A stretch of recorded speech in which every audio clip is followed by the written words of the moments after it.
ಎಲ್ರಿಗೂ ನಮಸ್ಕಾರ. ನಾನು ಯಶಸ್ವಿನಿ. ಶ್ರೀ ಗುರು ರಾಘವೇಂದ್ರ ಸ್ವಾಮಿ ಅವರ ಜೀವನ ಚರಿತ್ರೆಯ ಬಗ್ಗೆ ಈ ವಿಡಿಯೋದಲ್ಲಿ ತಿಳಿದುಕೊಳ್ಳೋಣ. ಶ್ರೀ ಗುರು ರಾಘವೇಂದ್ರ ಸ್ವಾಮಿಗಳು ಹಿಂದೂ ಧರ್ಮದ ಬ್ರಾಹ್ಮಣ ಮಾಧ್ವ ಸನ್ಯಾಸಿಗಳಲ್ಲಿ ಪ್ರಮುಖರು. ಅವರು ಮಧ್ವಾಚಾರ್ಯರ ಅನುಯಾಯಿಯಾಗಿ ಮಧ್ವ ಮತದ ದ್ವೈತ ಸಿದ್ಧಾಂತವನ್ನು ಪ್ರತಿಪಾದಿಸಿದ್ದಾರೆ. ಶ್ರೀ ಗುರು ರಾಘವೇಂದ್ರರು ರಾಯರೆಂದೇ ಪ್ರಸಿದ್ಧಿ. ಗುರು ರಾಘವೇಂದ್ರರ ಬಗ್ಗೆ ನಮಗೆ ತಿಳಿದುಕೊಳ್ಳಲು ಸಾಕಷ್ಟು ವಿಚಾರಗಳಿವೆ. ಅವುಗಳು ಯಾವುವು ಎಂಬುದನ್ನು ಈ ವಿಡಿಯೋದಲ್ಲಿ ನಾವು ತಿಳಿದುಕೊಳ್ಳೋಣ.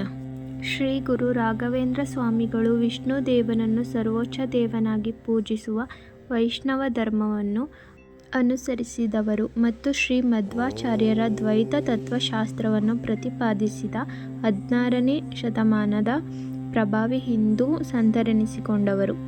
ಅವರು 1671ರಲ್ಲಿ ಇಂದಿನ ಆಂಧ್ರಪ್ರದೇಶದ ಮಂತ್ರಾಲಯದಲ್ಲಿ ಬೃಂದಾವನವನ್ನು ಸ್ವೀಕರಿಸಿದರು ಎಂದು ಹೇಳಲಾಗುತ್ತದೆ.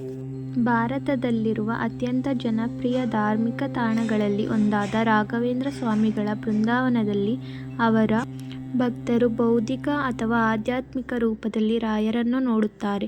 ಲಕ್ಷಾಂತರ ಭಕ್ತರು ನಂಬುವ ರಾಘವೇಂದ್ರ ಸ್ವಾಮಿಗಳ ಕುರಿತು ಒಂದಿಷ್ಟು ವಿಚಾರಗಳನ್ನು ನಾವಿಲ್ಲಿ ತಿಳಿದುಕೊಳ್ಳೋಣ. ಮೊದಲಿಗೆ ರಾಘವೇಂದ್ರ ಸ್ವಾಮಿಗಳ ಜನನ. ಶ್ರೀ ರಾಘವೇಂದ್ರ ಸ್ವಾಮಿಗಳು ಶ್ರೀ ವೆಂಕಣ್ಣ ಭಟ್ಟರಾಗಿ ಜನಿಸಿದರು. ಶ್ರೀ ತಿಮ್ಮಣ್ಣ ಭಟ್ಟ ಮತ್ತು ಶ್ರೀಮತಿ ಅವರ ಎರಡನೇ ಪುತ್ರ. 1595ರಲ್ಲಿ ಫಾಲ್ಗುಣ ಮಾಸದ ಶುಕ್ಲ ಸಪ್ತಮಿಯ ಗುರುವಾರದಂದು ಚಂದ್ರನು ಮೃಗಶಿರ ನಕ್ಷತ್ರದಲ್ಲಿದ್ದಾಗ ಇಂದಿನ ತಮಿಳುನಾಡಿನ ಚಿದಂಬರಂ ಬಳಿಯ ಭುವನಗಿರಿಯಲ್ಲಿ ರಾಘವೇಂದ್ರ ಸ್ವಾಮಿಗಳು ಜನಿಸಿದರು. ಶ್ರೀ ತಿಮ್ಮಣ್ಣ ಭಟ್ಟರು ಶ್ರೀ ಕನಕಾಚಲ ಭಟ್ಟರ ಮಗ ಮತ್ತು ರಾಜ ಕೃಷ್ಣದೇವರಾಯನ ಆಸ್ಥಾನದಲ್ಲಿ ವೀಣಾ ವಿದ್ವಾಂಸರಾಗಿದ್ದ ಶ್ರೀ ಕೃಷ್ಣ ಭಟ್ಟರ ಮೊಮ್ಮಗ. ರಾಘವೇಂದ್ರ ಸ್ವಾಮಿಗಳ ಪೋಷಕರಿಗೆ ರಾಘವೇಂದ್ರ ಸ್ವಾಮಿಯನ್ನು ಹೊರತುಪಡಿಸಿ ಗುರುರಾಜಾಚಾರ್ಯ ಎಂಬ ಮಗ ಮತ್ತು ವೆಂಕಟಾಂಬ ಎಂಬ ಮಗಳು ಇದ್ದಳು. ಎರಡನೆಯದಾಗಿ ಶಿಕ್ಷಣ. ವೆಂಕಟನಾಥ ಅತ್ಯಂತ ಅದ್ಭುತ ವಿದ್ವಾಂಸರಾಗಿದ್ದರು. ಚಿಕ್ಕವರಿದ್ದಾಗಲೇ ವೆಂಕಟನಾಥರು ಓಂನಂತಹ ಸಣ್ಣ ವಸ್ತುವು ದೇವರ ಅನಂತ ಶ್ರೇಷ್ಠತೆಯನ್ನು ಹೇಗೆ ಸೆರೆಹಿಡಿಯುತ್ತದೆ ಎಂದು ಅವನು ತನ್ನ ತಂದೆಯನ್ನು ಪ್ರಶ್ನಿಸಿದ್ದರು. ವೆಂಕಟನಾಥರ ತಂದೆಯ ಮರಣದ ನಂತರ ಅವರ ಜವಾಬ್ದಾರಿಯನ್ನು ವೆಂಕಟನಾಥರ ಸಹೋದರನೇ ನೋಡಿಕೊಳ್ಳುತ್ತಾನೆ. ವೆಂಕಟನಾಥರು ತಮ್ಮ ಆರಂಭಿಕ ಶಿಕ್ಷಣವನ್ನು ಮದುರೈನಲ್ಲಿ ತನ್ನ ಸೋದರ ಮಾವನ ಲಕ್ಷ್ಮೀ ನರಸಿಂಹಾಚಾರ್ಯರಿಂದ ಪಡೆದುಕೊಂಡರು. ಮೂರನೆಯದಾಗಿ ವೈವಾಹಿಕ ಜೀವನದ ನಂತರವೂ ಮುಂದುವರೆದ ಶಿಕ್ಷಣ. ಮದುರೈನಿಂದ ಹಿಂದಿರುಗಿದ ನಂತರ ವೆಂಕಟನಾಥರು ಶ್ರೀಮಂತ ಕುಟುಂಬದಿಂದ ಬಂದ ಸರಸ್ವತಿಯನ್ನು ವಿವಾಹವಾದರು. ತನ್ನ ಇಂದ್ರಿಯಗಳ ಮೇಲೆ ಹಿಡಿತ ಹೊಂದಿರುವವನಿಗೆ ವಿವಾಹಿತ ಜೀವನವು ಕಲಿಕೆಗೆ ಅಡ್ಡಿಯಾಗುವುದಿಲ್ಲ ಎಂದು ಶಾಸ್ತ್ರಗಳು ಹೇಳುತ್ತವೆ. ಇದು ನಿಜವೆಂಬಂತೆ ವೆಂಕಟನಾಥರಿಗೆ ಅವರ ಹೆಚ್ಚಿನ ಕಲಿಕೆಯು ಸರಸ್ವತಿಯನ್ನು ಮದುವೆಯಾದ ನಂತರ ಸರಸ್ವತಿ ದೇವಿಯ ಆಶೀರ್ವಾದದ ಮೂಲಕ ಸಂಭವಿಸಿತು. ಕುಂಭಕೋಣಂನಲ್ಲಿ ಸುಧೀಂದ್ರ ತೀರ್ಥರ ಆಶ್ರಯದೊಂದಿಗೆ ದ್ವೈತ ವೇದಾಂತ ವ್ಯಾಕರಣ ಮತ್ತು ಇತರ ಶಾಸ್ತ್ರಗಳ ಮೇಲಿನ ಸುಧಾರಿತ ಕೃತಿಗಳನ್ನು ಅಧ್ಯಯನ ಮಾಡಿದರು. ಹಲವಾರು ಚರ್ಚೆಗಳಲ್ಲಿ ಪಾಲ್ಗೊಂಡ ತನಗಿಂತ ಉನ್ನತ ಮಟ್ಟದಲ್ಲಿದ್ದ ವಿದ್ವಾಂಸರನ್ನೆಲ್ಲ ಸೋಲಿಸಿದರು. ವೆಂಕಟನಾಥರಲ್ಲಿದ್ದ ಅಪಾರ ಜ್ಞಾನವನ್ನು ಅರಿತುಕೊಂಡ ಅವರ ಗುರು ಸುಧೀಂದ್ರ ತೀರ್ಥ ವೆಂಕಟನಾಥರಿಗೆ ಮಹಾಭಾಷ್ಯ ವೆಂಕಟನಾಥಾಚಾರ್ಯ ಎನ್ನುವ ಬಿರುದನ್ನು ನೀಡಿದರು. ನಂತರ ಪೂರ್ವಾಶ್ರಮದ ಪವಾಡಗಳು. ಒಮ್ಮೆ ಅವರು ತಮ್ಮ ಪತ್ನಿಯೊಂದಿಗೆ ಕುಂಭಕೋಣಂ ಪ್ರವಾಸ ಮಾಡುತ್ತಿದ್ದಾಗ ಶ್ರೀ ವೆಂಕಟನಾಥ ಮತ್ತು ಅವರ ಕುಟುಂಬವನ್ನು ಸಮಾರಂಭದಲ್ಲಿ ಪಾಲ್ಗೊಳ್ಳಲು ಆಹ್ವಾನಿಸಲಾಯಿತು. ದುರದೃಷ್ಟವಶಾತ್ ಆತಿಥೇಯರು ಅವನನ್ನು ಚೆನ್ನಾಗಿ ನಡೆಸಿಕೊಳ್ಳಲಿಲ್ಲ. ಬದಲಾಗಿ ಮನೆ ಕೆಲಸದವರಂತೆ ನೋಡಿಕೊಳ್ಳಲು ಆರಂಭಿಸಿದರು. ಆತಿಥೇಯರು ವೆಂಕಟನಾಥರ ಬಳಿ ಗರ್ವದಿಂದ ತಿಲಕವನ್ನಿಟ್ಟುಕೊಳ್ಳಲು ಶ್ರೀಗಂಧದ ಪೇಸ್ಟ್ ಸಿದ್ಧಗೊಳಿಸಲು ಹೇಳುತ್ತಾರೆ. ಆಗ ವೆಂಕಟನಾಥರು ಅಗ್ನಿ ಸೂಕ್ತಂ ಪಠಿಸುತ್ತಾ ಶ್ರೀಗಂಧದ ಪೇಸ್ಟನ್ನು ಸಿದ್ಧಗೊಳಿಸುತ್ತಾರೆ. ಆತಿಥೇಯರು ಇದನ್ನು ದೇಹಕ್ಕೆ ಅನ್ವಯಿಸುತ್ತಿದ್ದಂತೆ ದೇಹದಲ್ಲಿ ಅಗ್ನಿಯಿಂದ ಸುಟ್ಟಂತೆ ಉರಿ ಆರಂಭವಾಯಿತು. ಉರಿಯನ್ನು ಶಮನ ಮಾಡುವಂತೆ ವೆಂಕಟನಾಥರ ಬಳಿ ಬೇಡಿಕೊಂಡಾಗ ಅವರು ವೈದಿಕ ಮಂತ್ರಗಳನ್ನು ಪಠಿಸುತ್ತಾ ಮತ್ತೊಮ್ಮೆ ಶ್ರೀಗಂಧದ ಪೇಸ್ಟನ್ನು ಸಿದ್ಧಗೊಳಿಸುತ್ತಾರೆ.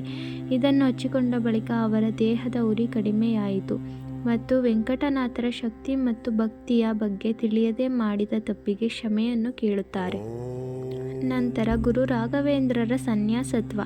ಹೀಗೆ ಅವರ ಜೀವನವು ದೇವರ ಆರಾಧನೆ ಮತ್ತು ಮಾನವೀಯತೆಯ ಸೇವೆಯಲ್ಲಿ ಕಳೆದಾಗ ಅವರ ಆಧ್ಯಾತ್ಮಿಕ ಗುರುಗಳಾದ ಶ್ರೀ ಸುಧೀಂದ್ರ ತೀರ್ಥರು ಅವರ ಮಠಕ್ಕೆ ಉತ್ತರಾಧಿಕಾರಿಯನ್ನು ಹುಡುಕುತ್ತಿದ್ದರು. ಅವರ ನಂತರ ಮಠಾಧೀಶರಾಗಲು ಶ್ರೀ ವೆಂಕಟನಾಥನೇ ಸೂಕ್ತ ವ್ಯಕ್ತಿ ಎಂದು ದೇವರು ಅವರ ಕನಸಲ್ಲಿ ಸೂಚನೆಯನ್ನು ನೀಡುತ್ತಾನೆ. ಶ್ರೀ ವೆಂಕಟನಾಥರು ತನ್ನ ಹೆಂಡತಿ ಮತ್ತು ಮಗನ ಮೇಲಿನ ಜವಾಬ್ದಾರಿಯಿಂದಾಗಿ ಆರಂಭದಲ್ಲಿ ನಿರಾಕರಿಸಿದರು. ಕನಸಿನಲ್ಲಿ ವಿದ್ಯಾಲಕ್ಷ್ಮಿ ಬಂದು ಸೂಚನೆಯನ್ನು ನೀಡಿದ ಮೇಲೆ ಸನ್ಯಾಸ ದೀಕ್ಷೆಯನ್ನು ತೆಗೆದುಕೊಳ್ಳುತ್ತಾರೆ. ನಂತರ ಪತ್ನಿಯ ಆತ್ಮಕ್ಕೆ ಮೋಕ್ಷ. ಹಿಂದೂ ಧರ್ಮದ ತತ್ವಗಳ ಪ್ರಕಾರ ವೆಂಕಟನಾಥರ ಪತ್ನಿ ಅಕಾಲಿಕ ಮರಣಕ್ಕೆ ಗುರಿಯಾದಾಗ ಅವಳ ಆತ್ಮವು ಸ್ವರ್ಗ ಮತ್ತು ಭೂಮಿಯ ನಡುವಿನಲ್ಲಿ ಸಿಕ್ಕಿಬಿದ್ದ ಪ್ರೇತವಾಯಿತು. ತನ್ನ ಪತಿಯನ್ನು ನೋಡುವ ಅವಳ ಕೊನೆಯ ಆಸೆಯು ಈಡೇರದ ಕಾರಣ ಅವಳ ಪ್ರೇತವು ದೀಕ್ಷೆಯ ಕಾರ್ಯವನ್ನು ವೀಕ್ಷಿಸಲು ಮಠಕ್ಕೆ ಹೋಯಿತು. ಆದರೆ ಅವರು ಬರುವಷ್ಟರಲ್ಲಿ ಅವರ ಪತಿ ಸನ್ಯಾಸಿ ಶ್ರೀ ರಾಘವೇಂದ್ರ ತೀರ್ಥರಾಗಿದ್ದರು. ಆದಾಗ್ಯೂ ಶ್ರೀ ಗುರು ರಾಘವೇಂದ್ರರು ತಮ್ಮ ಆಧ್ಯಾತ್ಮಿಕ ಶಕ್ತಿಯಿಂದ ತಮ್ಮ ಹೆಂಡತಿಯ ಉಪಸ್ಥಿತಿಯನ್ನು ತಕ್ಷಣವೇ ಗ್ರಹಿಸಿದರು. ಅವಳ ಕೊನೆಯ ಆಸೆಯನ್ನು ಪೂರೈಸುವ ಸಾಧನವಾಗಿ ಅವರು ತನ್ನ ಕಮಂಡಲದಿಂದ ಸ್ವಲ್ಪ ಪವಿತ್ರ ನೀರನ್ನು ಅವಳ ಆತ್ಮದ ಮೇಲೆ ಎರಚಿದರು. ಈ ಕ್ರಿಯೆಯು ಅವಳಿಗೆ ಮೋಕ್ಷ ಅಥವಾ ಜನನ ಮತ್ತು ಮರಣಗಳ ಚಕ್ರದಿಂದ ವಿಮೋಚನೆಯನ್ನು ನೀಡಿತು. ಅನಂತರ ತೀರ್ಥಯಾತ್ರೆಗಳು. ಶ್ರೀ ರಾಘವೇಂದ್ರ ಸ್ವಾಮಿ ದಕ್ಷಿಣ ಭಾರತದ ಪ್ರವಾಸವನ್ನು ಕೈಗೊಂಡರು. ದ್ವೈತ ತತ್ವಶಾಸ್ತ್ರವನ್ನು ಹರಡಿದರು ಮತ್ತು ರಾಮೇಶ್ವರಂ ಮತ್ತು ಶ್ರೀರಂಗಂನಂತಹ ಪ್ರಸಿದ್ಧ ಯಾತ್ರಾ ಕೇಂದ್ರಗಳಿಗೆ ಭೇಟಿ ನೀಡಿದರು. ರಾಮೇಶ್ವರಂನಲ್ಲಿ ಅವರು ರಾವಣನ ವಿರುದ್ಧ ಹೋರಾಡುವ ಮೊದಲ ಭಗವಾನ್ ರಾಮನು ಸ್ವತಃ ಸ್ಥಾಪಿಸಿದ ಶಿವಲಿಂಗದ ಮೂಲವನ್ನು ಬಹಿರಂಗಪಡಿಸಿದರು. ವೆಂಕಟನಾಥರು ಕನ್ಯಾಕುಮಾರಿ, ತಿರುವನಂತಪುರಂ, ಕರ್ನಾಟಕದ ವಿಷ್ಣುಮಂಗಲ, ಕುಕ್ಕೆ ಸುಬ್ರಹ್ಮಣ್ಯ ಮತ್ತು ಉಡುಪಿ ಮುಂತಾದ ಇತರ ಆಧ್ಯಾತ್ಮಿಕ ಕೇಂದ್ರಗಳಿಗೆ ಪ್ರಯಾಣಿಸಿದರು ಮತ್ತು ದ್ವೈತ ತತ್ವಶಾಸ್ತ್ರದ ಪಾಂಡಿತ್ಯದಿಂದ ಎಲ್ಲರನ್ನೂ ಮೆಚ್ಚಿಸಿದರು. ಗುರುರಾಯರ ಕೊನೆಯ ಮಾತು. 1671ರಲ್ಲಿ ಶ್ರಾವಣ ಕೃಷ್ಣ ಪಕ್ಷದ ದ್ವಿತೀಯ ದಿನದಂದು ರಾಘವೇಂದ್ರ ಸ್ವಾಮಿಗಳು ಕಾರ್ಯಕ್ರಮವನ್ನು ವೀಕ್ಷಿಸಲು ನೆರೆದಿದ್ದ ನೂರಾರು ಭಕ್ತರಿಗೆ ಆತ್ಮವನ್ನು ಕಲುಕುವ ಭಾಷಣ ಮಾಡಿದರು. ಆ ಭಾಷಣದ ಕೆಲವೊಂದು ಅತ್ಯದ್ಭುತ ನುಡಿಗಳು ಹೀಗಿವೆ: ನಮ್ಮ ಆಲೋಚನೆ ಸರಿಯಾಗಿದ್ದಾಗ ಜೀವನವು ಸರಿಯಾಗಿರುತ್ತದೆ. ಯೋಗ್ಯ ಜನರ ಒಳಿತಿಗಾಗಿ ಮಾಡುವ ಸಮಾಜ ಕಾರ್ಯವನ್ನು ಭಗವಂತನ ಆರಾಧನೆ ಎಂದು ಪರಿಗಣಿಸಬೇಕು. ಮಾಟ ಮಂತ್ರಗಳನ್ನು ಮಾಡುವ ಜನರಿಂದ ಯಾವಾಗಲೂ ದೂರವಿರಿ. ಸರಿಯಾದ ಜ್ಞಾನವು ಯಾವುದೇ ಪವಾಡಕ್ಕಿಂತ ದೊಡ್ಡದಾಗಿದೆ. ಭಗವಂತನಲ್ಲಿ ಭಕ್ತಿ ಇರಲಿ. ಈ ಭಕ್ತಿ ಎಂದಿಗೂ ಕುರುಡು ನಂಬಿಕೆಯಾಗಬಾರದು. ಶ್ರೀ ರಾಘವೇಂದ್ರ ಸ್ವಾಮಿಗಳು 1671ರಲ್ಲಿ ಶ್ರಾವಣ ಕೃಷ್ಣ ಪಕ್ಷದ ದ್ವಿತೀಯ ದಿನದಂದು ಜೀವ ಸಮಾಧಿಯನ್ನು ಪಡೆದರು. ಈ ದಿನಾಂಕವನ್ನು ಪ್ರಪಂಚಾದ್ಯಂತ ಬೃಂದಾವನಗಳಲ್ಲಿ ಪ್ರತಿ ವರ್ಷ ಶ್ರೀ ರಾಘವೇಂದ್ರ ಸ್ವಾಮಿ